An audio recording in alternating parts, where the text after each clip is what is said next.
நீதிமொழிகள் 10ஆம் அதிகாரம் 9வது வசனம். உத்தமமாய் நடக்கிறவன் பத்திரமாய் நடக்கிறான். ஆண்டவர் தருகிற இந்த புதிய வார்த்தை உத்தமமாய் நடக்கிறது, நேர்மையாய் நடக்கிறது.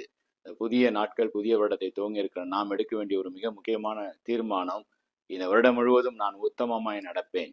பொய்யோ புரட்டோ தேவையில்லாத காரியங்களோ புறங்குறுதலோ என் வாழ்க்கையில இருக்காது.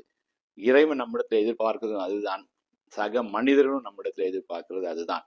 இந்த நாட்களில உலகத்தில தேசத்தில உத்தமத்தை நம்ம பார்க்க முடியவில்லையே, நேர்மையை பார்க்க முடியவில்லையே, உண்மையாய் நடக்கிற மனுஷர்களை பார்க்க முடியவில்லையே என்று புலம்பிக் கொண்டிருக்கிறதை பார்க்கிறோம். மற்றவர்களுக்கு நம்ம சொல்வதை காட்டி நாம் உத்தமமாய் நடக்க ஆரம்பிப்போம், நேர்மையாய் நடக்க ஆரம்பிப்போம், உண்மையாய் நடக்க ஆரம்பிப்போம்.